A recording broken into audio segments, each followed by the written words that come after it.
So Jerubbaal, that is, Gideon, and his army got up early and went as far as the spring of Harod. The armies of Midian were camped north of them in the valley near the hill of Moreh. The Lord said to Gideon, "You have too many warriors with you. If I let all of you fight the Midianites, the Israelites will boast to me that they saved themselves by their own strength. Therefore, tell the people, whoever is timid or afraid may leave this mountain and go home." So 22,000 of them went home, leaving only 10,000 who were willing to fight. But the Lord told Gideon, "There are still too many. Bring them down to the spring, and I will test them to determine who will go with you and who will not." When Gideon took his warriors down to the water, the Lord told him, "Divide the men into two groups. In one group put all those who cup water in their hands and lap it up with their tongues like dogs. In the other group put all those who kneel down and drink with their mouths in the stream. Only 300 of the men drank from their hands. All the others got down on their knees and drank with their mouths in the stream." The Lord told Gideon, "With these 300 men I will rescue you and give you victory over the Midianites. Send all the others home." So Gideon collected the provisions and ram's horns of the other warriors and sent them home, but he kept the 300 men with him. The Midianite camp was in the valley just below Gideon.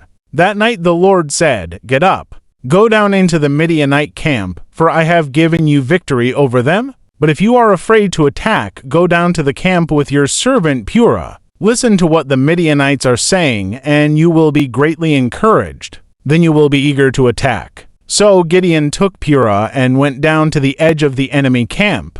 The armies of Midian, Amalek, and the people of the east had settled in the valley like a swarm of locusts. Their camels were like grains of sand on the seashore, too many to count. Gideon crept up just as a man was telling his companion about a dream. The man said, "I had this dream, and in my dream a loaf of barley bread came tumbling down into the Midianite camp. It hit a tent, turned it over, and knocked it flat." His companion answered, "Your dream can mean only one thing. God has given Gideon, son of Joash, the Israelite, victory over Midian and all its allies." When Gideon heard the dream and its interpretation, he bowed in worship before the Lord. Then he returned to the Israelite camp and shouted, "Get up, for the Lord has given you victory over the Midianite hordes." He divided the 300 men into 3 groups and gave each man a ram's horn and a clay jar with a torch in it. Then he said to them, "Keep your eyes on me. When I come to the edge of the camp, do just as I do.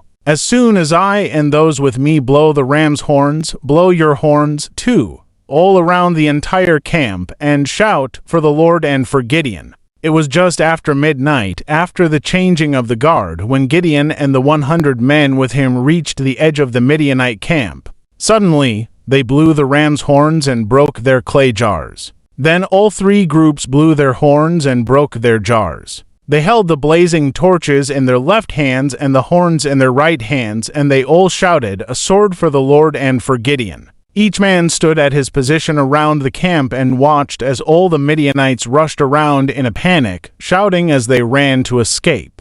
When the 300 Israelites blew their ram's horns, the Lord caused the warriors in the camp to fight against each other with their swords. Those who were not killed fled to places as far away as Bethshit and near Zerera and to the border of Abel-Maholah near Tabith. Then Gideon sent for the warriors of Naphtali, Asher, and Manasseh, who joined in chasing the army of Midian. Gideon also sent messengers throughout the hill country of Ephraim, saying, "Come down to attack the Midianites. Cut them off at the shallow crossings of the Jordan River at Beth-barah." So all the men of Ephraim did as they were told. They captured Oreb and Zeb, the 2 Midianite commanders, killing Oreb at the rock of Oreb and Zeb at the winepress of Zeb. And they continued to chase the Midianites. Afterward the Israelites brought the heads of Oreb and Zeb to Gideon, who was by the Jordan River.